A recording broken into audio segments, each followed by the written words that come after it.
Hello, Namaste. Welcome to the Best Preparation, a YouTube channel for learning English language.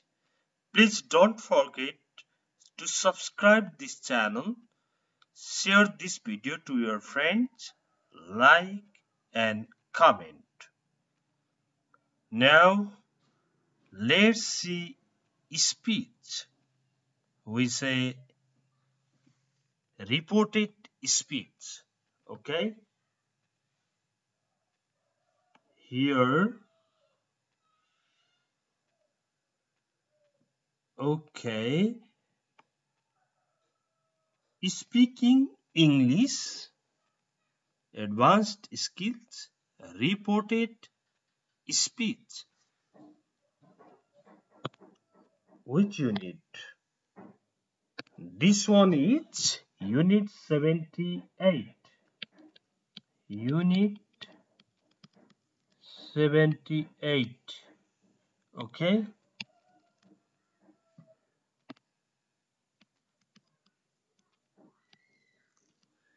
जसले सुरुबाट हेरिराख्नु भएको छ उहाँहरुलाई थाहा हुन्छ यो र जसले हेर्नु भएको छैन युनिट 1 बाट हेर्नु पर्ने हुन्छ reported speech direct indirect speech भनेर हामीले पढेका थियौं यसलाई समग्रमा स्पीच पनि भनिन्छ न्यारेसन पनि भनिन्छ र रिपोर्टेड स्पीच पनि भनिन्छ यो जान्नु पर्नुको कारण के हो भन्दाखेरि यो स्पीचले चाहिँ कसैको भनाइलाई दुई तरिकाले व्यक्त गर्न सकिन्छ एउटा उसले जे भन्यो त्यही सर्लक्कै भन्दिने डाइरेक्ट स्पीच अर्को यसो भन्दै थियो भनेर इन्डाइरेक्ट रूपमा भन्ने इन्डाइरेक्ट स्पीच अब जस्तो रामले तपाईलाई म पोखरा जाँदै छु भन्नु भने तपाईले अर्कोलाई सुनाउँदाखेरि रामले मलाई भन्यो म पोखरा जाँदै छु भनेर रामले जसरी म पोखरा जाँदै छु भनेको थियो त्यो सेन्टेन्स नै पुरै भन्नुभयो तपाईले रामले मलाई भन्यो म पोखरा जाँदै छु तर दैनिक हाम्रो व्यवहारमा चाहिँ हामी त्यसरी भन्दैनौं राम पोखरा जाँदै छु भन्थ्यो भनेर सुनाउँछौं त्यसलाई चाहिँ इन्डाइरेक्ट भयो तर रामले भन्यो म पोखरा जाँदै छु भनेर उले जे बोल्यो त्यही सर्लक्क भन्नु चाहिँ डाइरेक्ट स्पीच हो DIRECT डाइरेक्ट स्पीच हो र इन्डाइरेक्ट स्पीच चाहिँ त्यसलाई रिपोर्ट गर्नु समाचार लेख्दा ओर्दा पनि यही प्रयोग हुन्छ जस्तो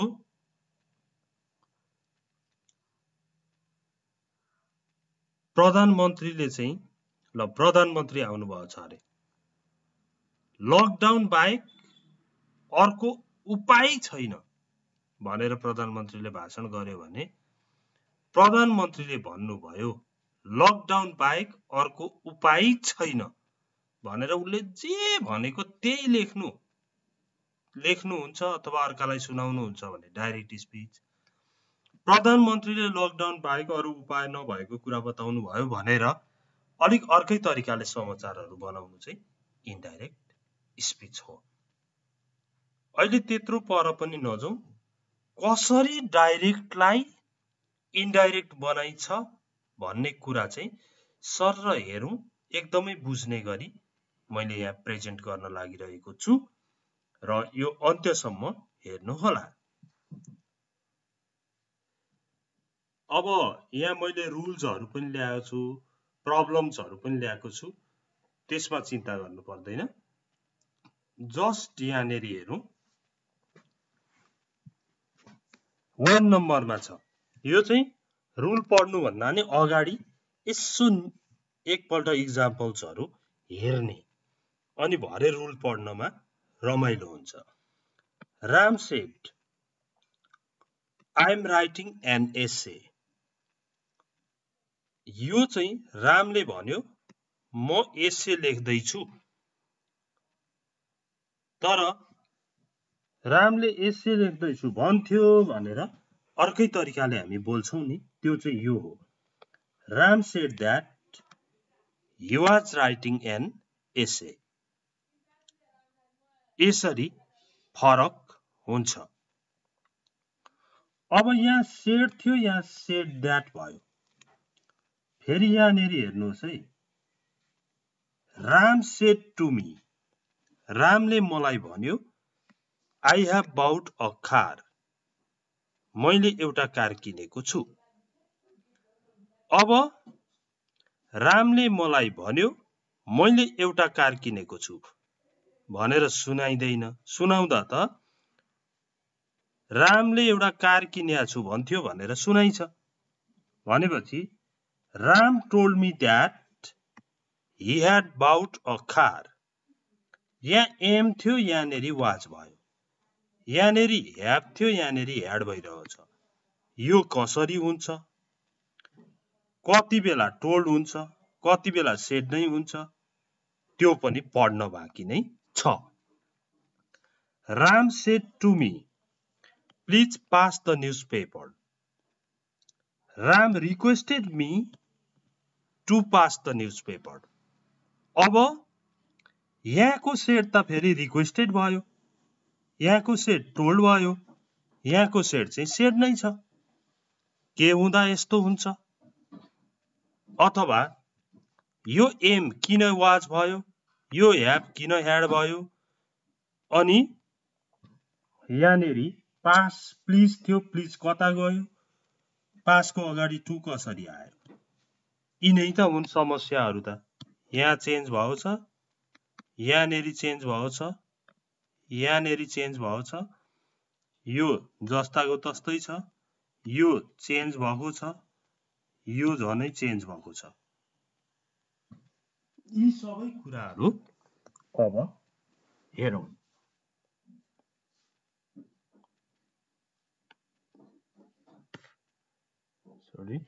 अब जेनरल चेन्जेसहरु। डाइरेक्ट स्पीचमा के हुँदाखेरि इनडाइरेक्ट स्पीचमा के हुन्छ त्यो कुरा हामीले जान्ने हुनु पर्ने छ। अब डाइरेक्ट स्पीचमा इज र एम हुँदा इनडाइरेक्ट स्पीचमा वाज हुँदो रहेछ। इज एमलाई वाज बनाइदो रहेछ, आर लाई वेयर बनाइदो रहेछ इनडाइरेक्ट स्पीचमा लाँदा। वाज र वेयरै छ भने ह्याड बीन बनाइदो रहेछ, ह्याभ र ह्याजलाई ह्याड बनाइदो रहेछ। V1 र V5 भनेको V1 भनेको रुट भइहाल्यो, V5 भनेको भर्बमा एस अथवा यस लागेको। यस्तो छ भने V2 बनाइछ, V2 नै छ भने ह्याड प्लस V3 बनाइछ इनडाइरेक्टमा लाँदाखेरि। अनि फेरि स्याल छ भने शुड, विल छ भने वुड, क्यान छ भने कुड, मे छ भने माइट बनाइछ। अब चाहिँ हो कि अघि के भएको रहेछ भन्ने हेरौँ है। यहाँनेरि एम थियो, यहाँ वाज भयो। किन भन्दा एम र इज र एमलाई वाज र वेयर वाज बनाइछ, ह्याभलाई ह्याजलाई ह्याड बनाइछ। यसरी चेन्ज हुँदो रहेछ भन्ने कुराहरू देखिँदैछ। र अर्को नियम जस्तो सेट मात्रै हुँदा सेट नै बस्यो, सेट पछाडि टु मी भनेको छ नि त। यो to me, to her, to them, to Ram यस्तो आउन थाल्यो भने टोल्ड हुन सक्छ, चेन्ज हुन्छ। अथवा यहाँ के छ त्यही अनुसार हुन्छ। यहाँ रिक्वेस्ट गरेको भएर रिक्वेस्टेड आएको हैन, अर्डर गरेको भए यहाँ ORDERED अर्डर्ड हुन्थ्यो। रामले मलाई यस्तो अर्डर गर्यो भन्नुपर्ने हुन्थ्यो। अब अरु इक्जाम्पल हेरेपछि जानिन्छ।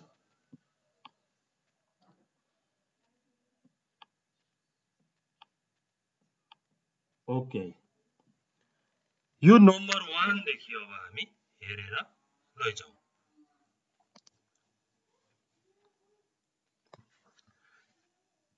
He said, I will start a job. अब he said, I will start a job. हामीलाई के थाहा भइसकेको छ? सेड मात्रै हुँदा सेडै राखे हुन्छ।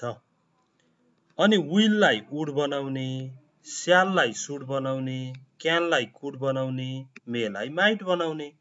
यहाँ will रहेछ, यहाँ would बनाउने। अब he said that, यो I भन्ने त ए अगाडिको मान्छे हो नि, म भन्ने। त्यसो हुँदा he would start a job. हेर्नु है, he said I will start a job. उसले भन्यो म जब सुरु गर्ने छु। उसले भन्यो कि उ जब सुरु गर्ने थियो भन्ने बनाइयो। त्यस्तै यहाँ हेर्नुहोस् है, he said छ, I want to buy a car. अब said भएपछि सेडै राख्यो, he said that. अब verb 1 छ यहाँ, यो want भनेको verb 1 भयो भने verb 2 बनाउने भनेको थियो। त्यही भएर he wanted to buy a car. wanted भयो, V1 छ भने V2 बनाउने रुल। थर्ड नम्बरमा हेरौँ।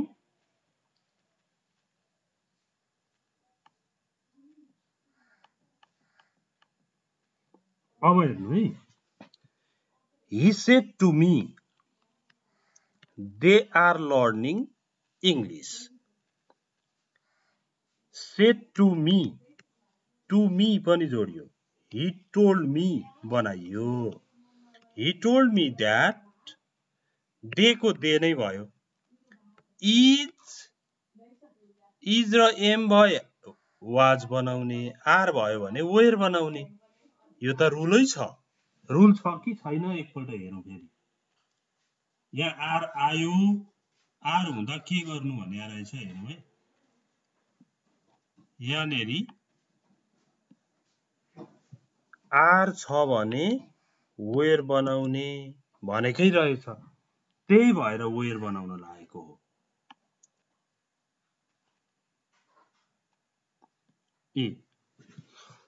They are learning English. They were learning English. Okay? Number 4. He said to me, Ram has studied psychology. He told me that, to me भएपछि told बनाइयो, रामै भयो, third person change हुँदैन। have र has आयो भने had बनाउने भनेको थियो, त्यही भएर राम had studied psychology भएको हो। साइकोलोजी भनेको मनोविज्ञान। He said to me, Ram has studied psychology. He told me that Ram had studied psychology. रामले मनोविज्ञान पढेको छ भन्ने क्वेशन थियो। नम्बर 5 मा हेर्नुहोस्। He said to me, Hari goes to Pokhara. उसले मलाई भन्यो हरि पोखरा जान्छ। अब यहाँ हेर्नु त, he told me that, यहाँ V5 आयो, V1 अथवा V5 भयो भने V2 बनाउने भनेर पढेको थियो। त्यसो हुँदा यो गोज को V2 भनेको went भयो। He told me that Hari went to Pokhara. Okay, यसरी इन्डाइरेक्ट बनाइन्छ। He said to me, I invited Rita to the program. मैले रितालाई कार्यक्रममा निम्तो गरेँ भनेर भनेछ। He told me that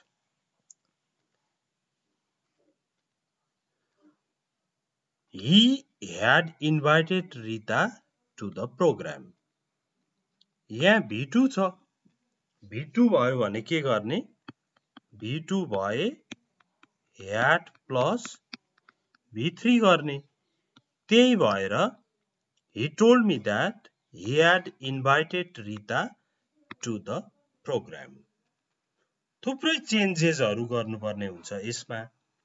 त्यसको डिटेलमा त अझै पढ्नै पर्छ।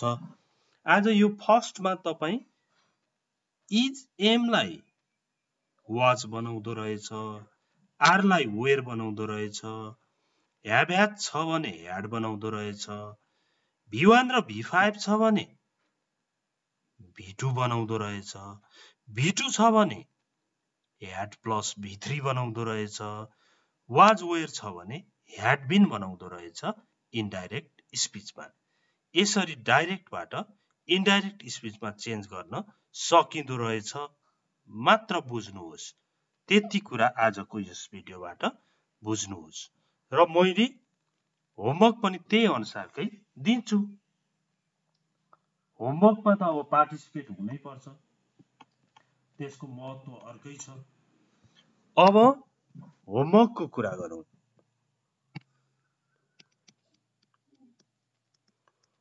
होमवर्कमा 1 number he said I will call Ram. He said I will call Ram. Number 2, he said to me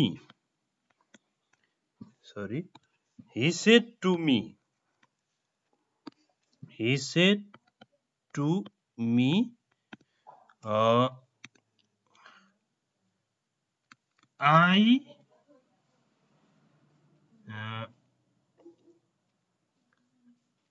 ल यही बनाइदिउँ।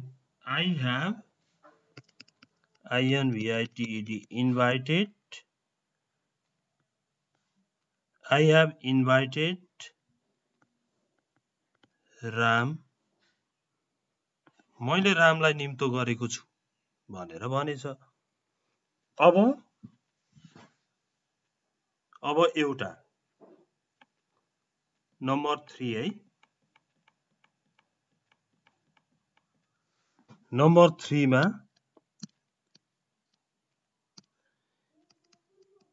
he said to me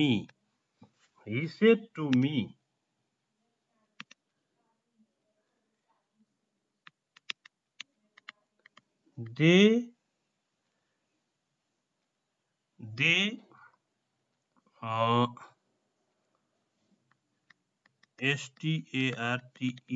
started a business. He said to me they started a business. यति तीनवटाको तपाईले गर्नु होला र मैले त्यहाँ comment बक्समा यस्तो रिपोर्टेड स्पीचसँग रिलेटेड अन्य पहिला नै अपलोड भएको भिडियोहरु राखिदिन्छु लिंक। त्यो लिंक पनि तपाईले क्लिक गरेर हेर्न नभुल्नु होला। Okay, thanks for watching this video. See you tomorrow. Bye bye.